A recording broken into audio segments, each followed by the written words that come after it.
अपन चालू कर रहे हैं ऐसे 450 बात करता है evaluation of miss statements identified during the audit. Miss statements क्या क्या आइडेंटिफाई हुई है ड्यूरिंग द ऑडिट में। तो अब जब आप ऑडिट करने गए तो आपने ऑडिट चालू कर दी और आपने बहुत सारी मिस स्टेटमेंट्स ढूंढ के रखी है कि भाई छोटी छोटी छोटी गलतियां मिलती रहती है। और उसके बाद आप जब पूरी ऑडिट होने के बाद वो मिस स्टेटमेंट्स लेकर जाते हो मैनेजमेंट के पास, तब इसका रोल आता है इवेल्युएशन ऑफ मिस स्टेटमेंट्स वाले चैप्टर का। इसका रीजन क्या है कि आप जब इवेल्युएट करोगे मिस स्टेटमेंट्स को तो आप मैनेजमेंट के पास जाओगे, उनको बोलोगे, बट ये आफ्टर ऑडिट एक्सरसाइज है। लाइक आपकी ऑडिट एकदम फाइनलाइजेशन स्टेज में है, उसके बाद की एक्सरसाइज है। सबसे पहली बात, ये ऐसे 450 आपको तभी लगेगा, ये SA 450 आपको सिर्फ तभी लगेगा जब आपको sufficient and appropriate audit evidence मिला है। क्योंकि अगर आपको sufficient and appropriate audit evidence ही नहीं मिला है तो मिस स्टेटमेंट्स नहीं मिली होगी, और मिस स्टेटमेंट्स ही नहीं मिली होगी तो ऐसे 450 की तो बात ही नहीं आती है। ऐसे 450 सिर्फ तभी लगता है जब मिस स्टेटमेंट्स हुई है, और मिस स्टेटमेंट सिर्फ तभी हो सकती है जब आपको sufficient and appropriate audit evidence मिला है। तो स्टार्ट ऐसे होता है कि on identifying miss statements during the audit, audit के वक्त मिस स्टेटमेंट्स आइडेंटिफाई करने पर ऑडिटर को क्या करना है, इवेल्युएट करना है whether such misstatements is within the clearly trivial level or not. यानी कि क्लियरली ट्रिवियल लेवल है या नहीं है। क्लियरली ट्रिवियल लेवल बोले तो जिससे कोई फर्क नहीं पड़ता है, और क्लियरली ट्रिवियल लेवल के अभाव होता है जिससे फर्क पड़ता है। क्लियरली ट्रिवियल यानी कि इनकॉन्सिक्वेंशनल, यानी कि उनका साइज नेचर एंड सर्कमस्टेंसेस ऐसा है कि जिनका कोई कॉन्सिक्वेंसेस नहीं है, यानी कि कोई आगे बहुत बड़ी गंभीर समस्या नहीं है। So on identifying miss statements under SA 450, on identifying miss statements during the audit, the auditor under SA 450 shall evaluate whether such misstatements is clear within the clearly trivial level or not। अब दो case बनते हैं, या तो वो clearly trivial level के अंदर होगी या वो क्लियरली ट्रिवियल लेवल के बाहर होगी, यानी कि ऊपर होगी। If it is within the clearly trivial level, अगर वो क्लियरली ट्रिवियल लेवल के अंदर है तो auditor shall not accumulate such misstatement. अरे भाई 5 5 10 10 रुपए की समझो 100 मिसस्टेटमेंट्स है तो ये ज्वाइन करके देखने मत बैठ जाना। अगर वो क्लियरली ट्रिवियल लेवल के अंदर ही नहीं है, मतलब यानी कि बहुत ही इनकॉन्सिक्वेंशियल है, छोड़ दो, उनको एक्यूमुलेट भी करके मत देखो। तो if it is within the clearly trivial level auditor shall not accumulate such misstatements, and if it is about the clearly trivial level, अगर वो क्लियरली ट्रिवियल लेवल के ऊपर है तो ऑडिटर को एक्यूमुलेट करनी पड़ेगी सच मिसस्टेटमेंट फॉर फर्दर कम्युनिकेशन। अगर क्लियरली ट्रिवियल लेवल के ऊपर है तो ऑडिटर को कम्युनिकेट करनी पड़ेगी, मतलब एक्यूमुलेट करनी पड़ेगी। ऑडिटर क्या करेगा, उन सारी मिसस्टेटमेंट को, जैसे आपको मिल गई 20 लाख की, फिर कहीं मिल गई 25 लाख की, ये तो क्लियरली ट्रिवियल लेवल के बाहर है समझो। आप सबको ज्वाइन करके देख रहे हो कि कहीं वो मटेरियलिटी लेवल एक्सीड ना कर दे, इसलिए आप उनको क्या करके देखोगे, एक्यूमुलेट करके देखोगे। तो if it is within the clearly trivial level और it is without the about the clearly trivial level, if it is within the clearly trivial level then auditor shall not accumulate such misstatements. If it is about the clearly trivial level auditor shall accumulate such misstatements for further communication. आगे तो पहुंचानी पड़ेगी ना भाई, तुमको बड़ी बड़ी गलतियां मिल रही है, सारी जोड़ने के बाद बड़ी गलती हो रही है, तो आगे क्या अपने पास लेके थोड़ी बैठोगे। अपने पास लेके नहीं बैठना है, उसको आगे कम्युनिकेट करना है। किसको कम्युनिकेट करोगे, अरे यार कम्युनिकेट तो उनको ही करोगे जो अप्रोप्रिएट लोग हैं, वो तो आगे मैं बताऊंगा। पर कम्युनिकेट करना है ये तो पता चले कि भाई if it is about the clear trivial level auditor shall communicate such miss statement for further communication, auditor shall accumulate such misstatement for further communication। फिर क्या आएगा, auditor shall communicate such misstatements with the appropriate level of management unless such communication is prohibited by law and regulations. Auditor को क्या करना चाहिए, communicate करना चाहिए सच misstatements, ये सारी मिसस्टेटमेंट जो अक्यूमुलेट करके जो मिसस्टेटमेंट्स आई है, इनको एक अप्रोप्रिएट लेवल ऑफ मैनेजमेंट के पास आपको कम्युनिकेट करना चाहिए। जैसे समझो मैं डीमार्ट में हूँ, डीमार्ट में मेरे को एक स्टेटमेंट्स मिली जो अक्यूमुलेट करनी पड़ी क्योंकि क्लियरली ट्रिवियल लेवल के ऊपर थी, तो मुझे अप्रोप्रिएट लेवल ऑफ मैनेजमेंट के पास जाना पड़ेगा। लाइक ब्रांच है तो उस ब्रांच के एकदम जो टॉप पोजीशन है ब्रांच मैनेजर, उसके पास जाना पड़ेगा। अरे यार ऐसा नहीं है कि मेरे को समझो 50 लाख की स्टेटमेंट मिल गई और मैं सीधा दमानी के पास पहुंच रहा हूँ या बाहिती के पास पहुंच रहा हूँ, उनकी जो कंपनी का CFO है, कि मुझे बहुत बड़ी मिसस्टेटमेंट मिल गई। अरे भाई उनकी बहुत बड़ी मिसस्टेटमेंट मिल गई पर अप्रोप्रिएट लेवल ऑफ मैनेजमेंट के पास जाओ। 50 lakh is big for you, big for that branch, yes of course, but 50 lakh is not that much great for Damani ji कि यार इतनी सारी ब्रांचेस है, तुम सीधा 50 लाख का भी मुझे ही आके क्यों बोल रहे हो। सो अप्रोप्रिएट लेवल ऑफ मैनेजमेंट को कम्युनिकेट करोगे if management rectifies such misstatements. हालांकि अगर कम्युनिकेट तभी करोगे जब लॉ एंड रेगुलेशन तुमको प्रोहिबिट नहीं करता है। जैसे फॉर एज एन एग्जांपल, अगर तुमको कैग बोल दे तुम कम्युनिकेट मत करना, controller auditor general of India CAG, तुम ऑडिट कर रहे हो और CAG बोल दे तुम मैनेजमेंट को नहीं सीधा मेरे को बोलना, क्यों, क्योंकि मैं बजाऊंगा इनकी, तुम नहीं बजाना। तो अगर वो बोल दे prohibited by law and regulation, then it's okay, you can't communicate. But if it is not prohibited, then auditor shall communicate such misstatements, accumulated misstatement with the appropriate level of management. अब दो बातें हो सकती है, या तो management अपनी गलती मान लेगा, if management rectifies such situation और सच मिसस्टेटमेंट्स, देन चेक वेदर सच रेक्टिव, अगर मैनेजमेंट ने बोलता है चलो भाई गलती हो गई मान ली रेक्टिफाई कर देते हैं, तो if management rectifies such misstatement, then check whether the misstatements have been properly rectified and the rectification is appropriate or not, यानी कि जो उन्होंने सही किया है उसमें भी तो कोई गलती नहीं कर दी, सही में भी गलती तो नहीं कर दी, यानी कि सही किया है तो वो चेक कर लो, उसके बोलने से मत मान लो कि सही कर दिया, चेक करो कि whether the rectification has been done appropriately or not. पर मैनेजमेंट का एटीट्यूड ही ऐसा है, no we will not correct, हम तो नहीं करेंगे, जा जो करना है कर ले, यानी कि management refuses to rectify and the reasons are invalid. अरे भाई वैलिड रीजंस है, मैनेजमेंट बोलता है यार अब नहीं कर सकते चेंज, रीजन वैलिड है तो बात ही अलग है, भाई वैलिड रीजन दे रहा है। But if management refuses to rectify and the reasons are invalid, साला रीजन भी इनवैलिड है, देन कम्युनिकेट, मैनेजमेंट को छोड़ो, जाओ communicate with TCWG unless such communication is prohibited by law. अब तुम टीसीडब्ल्यूजी के पास पहुंच जाओ कि तुम्हारे मैनेजमेंट को बोला मैंने और वो रेक्टिफाई नहीं कर रहा है, but if misstatements are still not rectified, यानी कि अनकरेक्टेड मिसस्टेटमेंट्स है और उनको करेक्ट नहीं किया जा रहा है, रेक्टिफाई नहीं किया जा रहा है, टीसीडब्ल्यूजी भी तुम्हारी कोई मदद नहीं कर रहा है, if misstatements are still not rectified and there are uncorrected misstatements, then evaluate the materiality of accumulated uncorrected misstatements and its effect on the financial statement as a whole। अब तुम कुछ मत करो, misstatements तुमने TCWG को भी बता दी, वो भी नहीं कर रहा है, if misstatements are still not rectified and there are uncorrected misstatements, then evaluate the materiality of accumulated uncorrected misstatements and its effect on the financial statement as a whole। फिर है ना उन misstatements की materiality, उन accumulated uncorrected misstatements की materiality check करो and उनका effect क्या आएगा financial statement as a whole पर चेक करो। So evaluate the accumulated misstatements, evaluate the materiality of the uncorrected misstatements, accumulated uncorrected misstatements and its effect on the financial statement। Evaluate, इसके अलावा और क्या evaluate करोगे, अरे भाई वो सही नहीं कर रहे हैं, तो कौन से size, nature and circumstances, evaluate the size कितना बड़ा है, क्या नेचर है और कौन से हालातों में ये मिस्टेक हुई है, evaluate the size nature and circumstances under which such misstatements has been happened. हो सकता है ऐसे हालातों में और भी कई जगह पर हुई हो, तो सारे वैसे हालात तुम चेक करोगे, साइज नेचर और सर्कमस्टेंसेस चेक करो जहां पर ऐसे हालातों में मिस्टेक हुई है। प्रायर पीरियड अनकरेक्टेड मिसस्टेटमेंट्स, अगर प्रायर पीरियड अनकरेक्टेड मिसस्टेटमेंट्स है तो वो भी देख लो। But evaluate the materiality of uncollect अन evaluate the materiality of unaccumulated uncorrected misstatement and its effect on the financial statement as a whole, evaluate करोगे। पर यहाँ पे जो मटेरियलिटी का यूज लोगे ना, वो कौन सी मटेरियलिटी होगी, वो मटेरियलिटी होगी जो तुमने reassess the materiality as per actual financial results. तुमने ना एकदम तुम एंड मोमेंट में ऑडिट के, तो पुरानी मटेरियलिटी जो तुमने ऑडिट के स्टार्ट में ली थी उसका क्यों यूज लोगे, तुम वो मटेरियलिटी काम में लोगे ना जो रीअसेस्ड लेवल ऑफ मटेरियलिटी है, जो तुमने कब करी होगी, तुमने रीअसेस कब करी होगी मटेरियलिटी, तुमने मटेरियलिटी तब रीअसेस करी होगी जब एकदम तुम एक्चुअल रिजल्ट तुमको मिल चुका है, तुम फाइनलाइजेशन में, यानी कि ईयर खत्म हो चुका है। अरे भाई तो तुम जो एक्चुअल रिजल्ट्स है उनके बेसिस पे जो मटेरियलिटी है उस पे रीअसेस करो कि इसका क्या इफेक्ट है। तो evaluate the materiality of the accumulated uncorrected misstatements and its effect on the basis of on the effect of financial statement as whole, and before evaluating materiality of uncorrected misstatement, auditor shall reassess the materiality as per actual financial results। अब sources of miss statements क्या क्या हो सकते हैं, किस वजह से हो सकते हैं, यानी कि sources of misstatement, misstatement किस किस प्रकार के हो सकते हैं। तो an inaccuracy in gathering the processing, in gathering और processing data from which the financial statements are prepared, यानी कि डेटा ही गलत ले लिया, इनएक्यूरेसी इन गैदरिंग और processing of data. Misstatements किस वजह से हो सकते हैं, sources of misstatements, misstatements होने के क्या क्या कारण हैं। प्रकार नहीं पूछ रहा हूं मैं, कारण पूछ रहा हूँ क्या कारण है। तो भाई तुमने डेटा ही गलत ले लिया, इनएक्यूरेसी इन गैदरिंग और processing of data which the financial statements have prepared, तुमने डेटा ही गलत ले लिया, तो सबसे बड़ा सोर्स तो डेटा ही होता है कुछ बनाने का, तुमने वही गलत ले लिया तो अब कैसे होगा।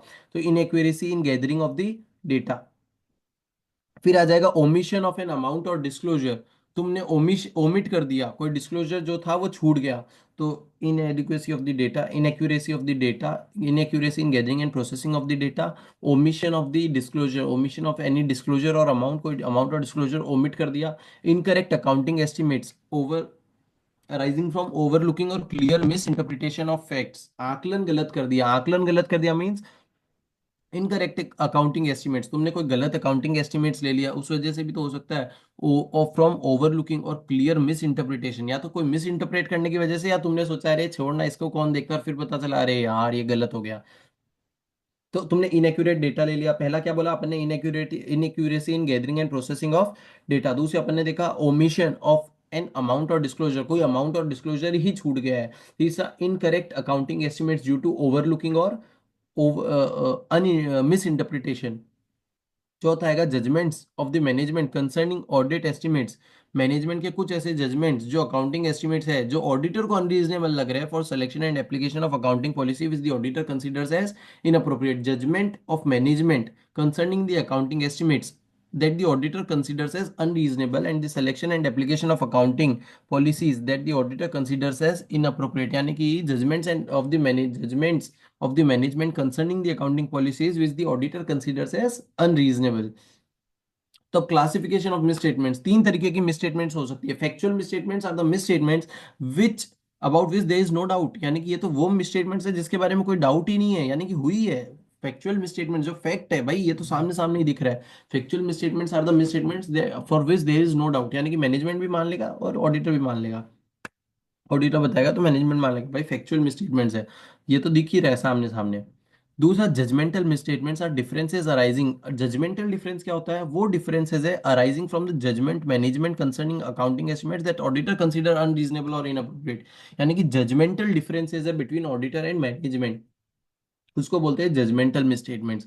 कि भाई ऑडिटर बोलता है ये होना चाहिए था, नहीं हमने तो, और मैनेजमेंट बोलता है नहीं ये होना चाहिए था, तो मैनेजमेंट ने जो जजमेंट लिया है वो ऑडिटर को इनअप्रोप्रिएट और अनरीजनेबल लगता है। और projected misstatements are the auditor's best estimate of misstatements in populations, यानी कि पहले ही वो एक एस्टिमेट लगाता है ना ऑडिटर, कि भाई मैं इतना पॉपुलेशन उठा रहा हूँ, इसमें इतना एस्टिमेट करता हूँ कि इतना मिसस्टेटमेंट मिल जाएगा। ये प्रोजेक्टेड मिसस्टेटमेंट्स होता है, कि projected misstatements are the auditor's best estimate of misstatements in the populations, जो पॉपुलेशन उठाई है, involving the projection of the misstatements identified in the audit sample.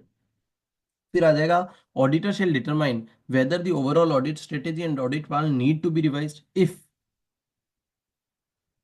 अगर देखो भाई ऑडिटर को ना ओवरऑल ऑडिट स्ट्रेटेजी और ओवरऑल ऑडिट प्लान रिवाइज करना पड़ेगा अगर nature of identify miss statements in the circumstances of their occurrence indicate that other misstatements में एग्जिस्ट। अगर वो इंडिकेट करता है कि अदर मिसस्टेटमेंट्स हो सकती है, भाई अदर मिसस्टेटमेंट्स में एग्जिस्ट, अगर वो करता है कि अदर मिसस्टेटमेंट्स हो सकती है, तो तुमको अपना ऑडिट स्ट्रेटेजी और ऑडिट प्लान रिवाइज करना पड़ेगा। या फिर अगर वो miss statements accumulated during the audit approaches materiality, यानी कि मटीरियलिटी के इतने करीब पहुंच चुका है, वो आता नहीं था इतने पास इतने पास कितने पास, तो वो इतने पास वाली बात हो रही है। कि अगर एग्रीगेट मिस स्टेटमेंट्स ना अप्रोचेज मटेरियलिटी, जो एग्रीगेट किया है मिस स्टेटमेंट्स को, वो अप्रोच कर रहा है मटेरियलिटी के एकदम पास पास जा रहा है, closer to the materiality, then भी तुमको ऑडिट प्लान और ऑडिट स्ट्रेटेजी क्या करना पड़ेगा, रिवाइज करना पड़ेगा closure to the materiality.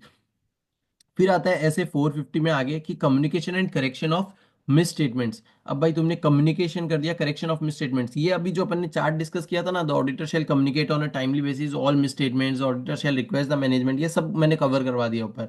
If the management refuses to correct the same, the auditor shall obtain an understanding of the management's reason, reason क्या है, वैलिड है इनवैलिड है, इनवैलिड है तो आगे क्या लेना है। अब तुम एक रिटर्न रिप्रेजेंटेशन लोगे किससे, मैनेजमेंट से, whether they believe that the effect, तुम एक रिटर्न रिप्रेजेंटेशन लोगे मैनेजमेंट से, क्या करोगे तुम, एक समरी बनाओगे पूरे जितने भी तुमको मिस स्टेटमेंट्स मिले ना, उनकी एक समरी बनाओगे, रिटर्न रिप्रेजेंटेशन पे अटैच करोगे, and summary will be attached of all the all the misstatements, and request a representation from the management and those charged with governance whether they believe that the effects of uncorrected misstatements are immaterial, whether they believe that the effect of uncorrected misstatements are immaterial। तुम भाई क्या तुम believe करते हो कि इनका जो effect है uncorrected, effect of uncorrected misstatements are immaterial whether individually or in aggregated, कि भाई इंडिविजुअल भी इनका इफेक्ट इमटेरियल है और इनको एग्रीगेट करूंगा तो भी इनका इफेक्ट अनकरेक्टेड मिसस्टेटमेंट्स का इफेक्ट इमटेरियल आएगा। यानी कि वो कुछ होती है ना कुछ मिसस्टेटमेंट जो अनकरेक्टेड ही रह जाती है, वो बोलती है कि नहीं यार कोई जरूरत नहीं है, तो मैं बोलूंगा भाई तुम कर दो, कि whether they are individually or in aggregate, the effect of such misstatements are immaterial। फिर आएगा evaluating the materiality of the uncorrected misstatements। Prior to the evaluating of the uncorrect, ये मैंने तुमको चार्ट में कवर करवाया, देखो, prior to the evaluating the effect of uncorrected misstatements the auditor shall reassess the materiality determined in accordance with SA 320 to confirm whether it remains appropriate in the context of entity's actual financial result। यानी कि reassessed materiality become निकालने के बाद, reassessed materiality के बाद ये evaluation करोगे कि whether the फाइनेंशियल स्टेटमेंट्स की मटेरियलिटी कैसी है, shall reassess the materiality determine and then he should consider evaluation of such misstatements. Evaluate तो करो बट रीअसेस मटेरियलिटी पे। और ये भी मैंने आपको कवर करवा दिया है। फिर लास्ट में आएगा, this circumstances related to some statements may cause the auditor to evaluate them as material even if they are lower than the materiality. अब कुछ कुछ ऐसी गलतियां होती है ना, होती बहुत छोटी है, कुछ कुछ मिस स्टेटमेंट्स ऐसी होती है ना जो छोटी होती है, पर छोटी छोटी गलती भी बहुत बड़ा इंपैक्ट डालती है। छोटी छोटी गलती, छोटी गलती और बहुत बड़ी पेनल्टी। तो ऐसा होता है कि यार तुम छोटी छोटी मिसस्टेटमेंट्स को भी कब बड़ा मान लोगे।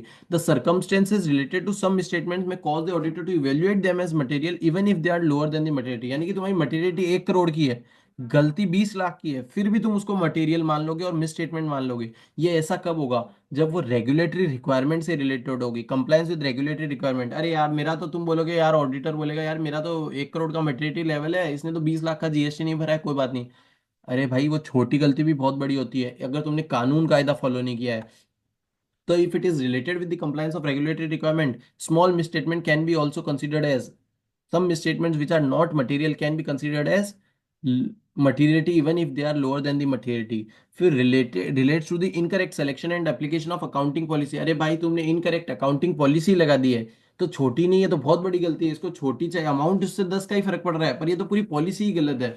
तो compliance with regulatory requirements, it relates to the incorrect selection and application of accounting policies, changes in earning और other trends। अरे भाई तुम्हारा ना पिछली बार रेवेन्यू था 3 करोड़, इस साल हुआ 3 करोड़ 10 लाख, तुमने 3 करोड़, नहीं इस साल हो गया 2 करोड़ 90 लाख, इस पिछले, और इस साल था इस साल था 2 करोड़ 90 लाख और उसके पहले था 3 करोड़।